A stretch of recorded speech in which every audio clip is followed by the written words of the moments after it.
तो आइए आज अपने शो की शुरुआत हम संसद के साथ करते हैं, यानी उस ओपन डिबेट के साथ करते हैं जिस पर आज पूरे देश की निगाह थी। हर कोई ये आज जानना चाहता था कि आखिर संसद में गृह मंत्री अमित शाह जब बोलेंगे तो क्या वो एसआईआर को लेकर राहुल गांधी की तरफ से उठाए गए सवालों का एक एक कर जवाब देंगे। और जैसे ही अमित शाह के भाषण की शुरुआत हुई, उन्होंने विपक्ष को इतना मजबूर कर दिया कि विपक्ष ने सदन से कर दिया वॉकआउट। आपको अगर याद होगा तो राहुल गांधी ने 3 प्रेस कॉन्फ्रेंसेस की थी, जिसमें एक प्रेस कॉन्फ्रेंस में उन्होंने पहले तो एसआईआर पर ही सवाल खड़े कर दिए, यानी कि इस पूरी प्रक्रिया पर दावा यह किया कि वो एटम बम फोड़ेंगे। तीसरी प्रेस कॉन्फ्रेंस को उन्होंने हाइड्रोजन बम बताया। लेकिन आज अमित शाह ने उस नैरेटिव को मानो चकनाचूर कर दिया, जिसे विपक्ष की तरफ से एसआईआर को लेकर सेट करने की कोशिश की। इस दौरान एक वक्त ऐसा भी आया जब राहुल गांधी और अमित शाह के बीच में हॉट टॉक हुई। गृह मंत्री ने हर किसी को अपने जवाबों से आज स्पीचलेस कर दिया। इसके बाद सदन में हंगामा भी हुआ और विपक्ष ने वॉकआउट भी कर दिया।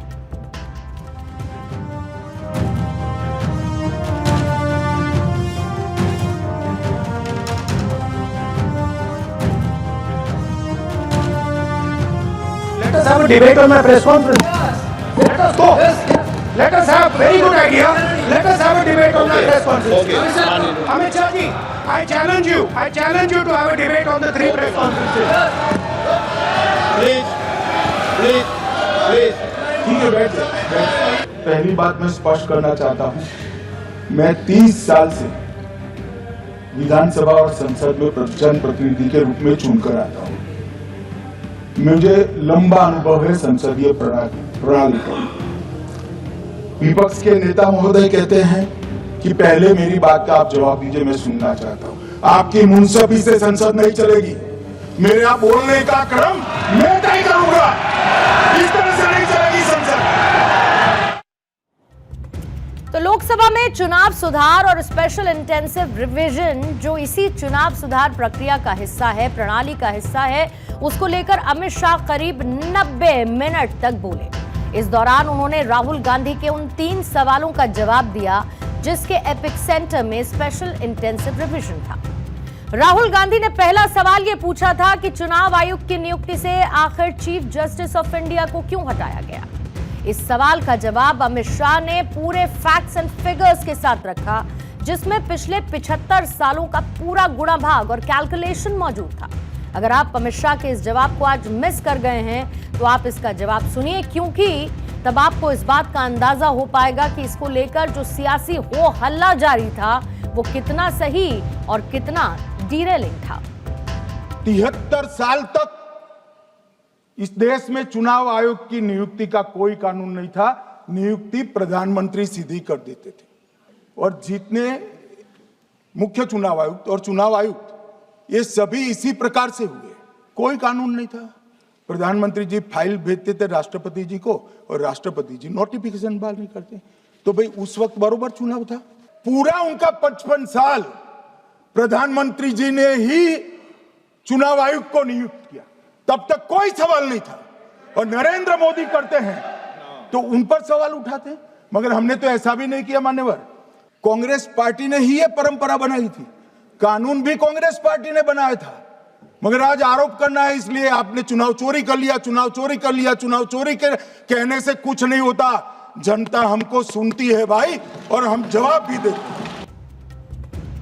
तो पिछले 2 दिन में संसद में एसआईआर पर चर्चा रही और एसआईआर को लेकर संसद में विपक्ष और सत्ता पक्ष के बीच तीखी नोकझोंक हुई। लेकिन जब गृह मंत्री अमित शाह ने अपनी बात कहनी शुरू की तो कई मौके पर सदन में पिन ड्रॉप साइलेंस दिखा, जिसमें लोकसभा के लीडर ऑफ ऑपोजिशन यानी राहुल गांधी के दूसरे सवाल का जवाब भी शामिल था। राहुल गांधी का दूसरा सवाल यह था कि भाई चुनाव के 45 दिन बाद जो सीसीटीवी फुटेज है उसे डिलीट क्यों किया जाता है। इस पर अमित शाह की तरफ से जनप्रतिनिधि कानून 1991 का जिक्र किया गया, जिसमें यह साफ लिखा गया है कि अगर 45 दिन के अंदर अंदर कोई सीसीटीवी फुटेज मांगता है तो उसे दिया जाता है और 45 दिन बाद इसे कोई चुनौती नहीं दे सकता है। अमित शाह ने राहुल गांधी के इस दूसरे सवाल का जवाब भी cut to cut and with figures के साथ दिया। जन प्रतिनिधित्व अधिनियम 1951 की धारा 81 में एक प्रावधान है। उम्मीदवार चुने जाने के बाद 45 दिन में चुनाव याचिका दायर कर सकते हैं। 45 दिन के बाद इसको कोई चुनौती नहीं दे सकता। अब किया क्या है चुनाव आयोग ने? सीसीटीवी फुटेज का जो रिकॉर्ड है उसको जन प्रतिनिधित्व अधिनियम की 1951 की धारा 81 के साथ संरक्षित किया है, मतलब अलाइन किया है कि 45 दिन के बाद कोई डिस्प्यूट की प्रोविजन ही नहीं है एक्ट में, तो 45 दिन के बाद ये सीसीटीवी फुटेज क्यों रखना चाहिए? राहुल गांधी का तीसरा सवाल चुनाव आयुक्त को लेकर बदले गए उस कानून को लेकर था जिसमें दावा यह किया गया कि इस बदले हुए कानून के चलते चुनाव आयोग को इम्यूनिटी दी गई, यानी उस पर कोई कार्रवाई नहीं की जा सकती है। पहले आप सवाल सुन लीजिए, क्योंकि दिसंबर 2023 में कानून ये बदला कि चुनाव आयुक्त को दंडित नहीं किया जा सकता है। ये कानून क्या था, पहले इसका एनालिसिस करते हैं, फिर आपको ये भी दिखाएंगे कि राहुल गांधी के इस तीसरे सवाल का किस तरीके से अग्रेसिवली जवाब देते हुए अमित शाह ने पिक्चर को साफ कर दिया। ये कानून दिसंबर 2023 में लागू हुआ, जो कि 1991 अधिनियम को निरस्त करता है। मुख्य चुनाव आयुक्त और अन्य चुनाव आयुक्त अधिनियम 2023, जो कि मुख्य रूप से दो बड़े बदलावों के कारण चर्चा में रहा।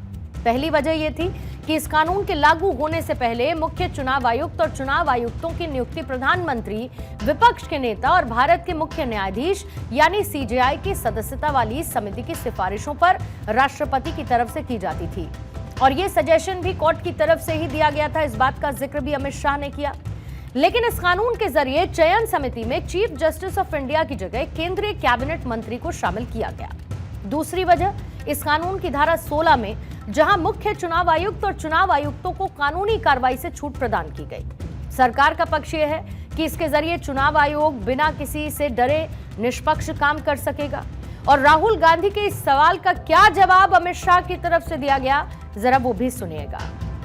एक उन्होंने कहा सीईसी को 2003 में कानून बनाकर इम्यूनिटी दी। मान्यवर, representation of the people act 1950 में ही ईसीआई के अधिकारियों को जो इम्यूनिटी प्राप्त है उससे जरा भी बढ़ोतरी नहीं करी। हमने सिर्फ रिप्रेजेंटेशन ऑफ 1951 के एक्ट को पुनरावृत्ति की है।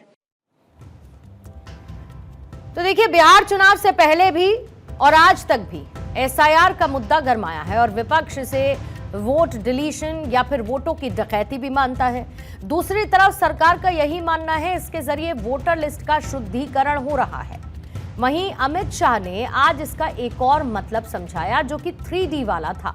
3D इसमें क्या क्या है? पहला डी है डिटेक्ट, दूसरा डी है डिलीट और तीसरा डी है डिपोर्ट। अब इसमें कोई भी शक शुबा नहीं बचा कि जिस तरीके से देश के अलग अलग कोने से तस्वीरें आ रही हैं, वो यही बताती है कि सरकार का 3D प्लान दरअसल देश से अवैध घुसपैठियों को बाहर खदेड़ने का काम करने का है।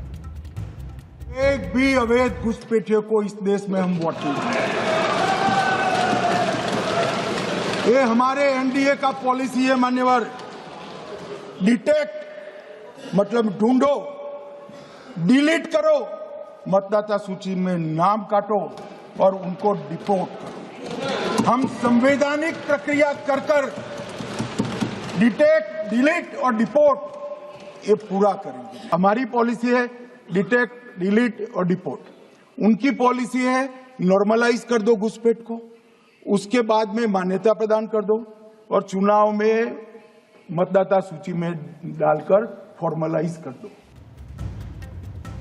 और 9 दिसंबर को राहुल गांधी ने लोकसभा में चर्चा के दौरान 28 मिनट की स्पीच दी, जिसमें उन्होंने बीजेपी से लेकर आरएसएस तक पर हमला बोला और राहुल ने आरोप लगाया कि आरएसएस और बीजेपी देश की संस्थाओं पर कब्जा कर रही है। इसमें चुनाव आयोग से लेकर ED, CBI, IB, income tax department सब कुछ राहुल गांधी ने शामिल कर दिए। आज अमित शाह की तरफ से राहुल गांधी के इस आरोप का भी जवाब दिया गया, जो कि फुल इम्पैक्ट वाला था। राहुल गांधी जी ने एक विषय कहा था कि सारी संवैधानिक संस्थाएं आपने करप्ट कर दी। मैंने पूरा बताया कि चुनाव आयोग की नियुक्ति के पहले क्या नियम थे। उन्होंने कहा कि महत्वपूर्ण पद पर आरएसएस की विचारधारा के लोग रख लिए जाते हैं, तो इसमें क्या आपत्ति है भाई? क्या इस देश में कोई कानून बना है कि आरएसएस की विचारधारा वाले हैं उनको कोई महत्वपूर्ण? अरे इस देश का प्रधानमंत्री आरएसएस की विचारधारा वाला है, इस देश का गृह मंत्री आरएसएस की विचारधारा वाला है, और जनादेश से बनकर आए, आपकी कृपा से बनकर नहीं आए हैं। अमित शाह ने आज एक के बाद एक ऐसी बातें संसद के जरिए देश के सामने रखी जो देश के निष्पक्ष चुनावी प्रणाली को दिखा रही थी। ऐसा देखा गया कि ज्यादातर चुनावों के बाद ईवीएम पर आरोप लगे, लेकिन यह पहला मौका था जब ईवीएम तो बच गई, लेकिन देश में एसआईआर बदनाम हो रखा है। हालांकि आज जिसने अमित शाह को सुना वो यही कह रहा होगा कि एसआईआर सच में स्पेशल इंटेंसिव रिवीजन ही है और इसमें कोई भी एजेंडा छिपा नहीं है।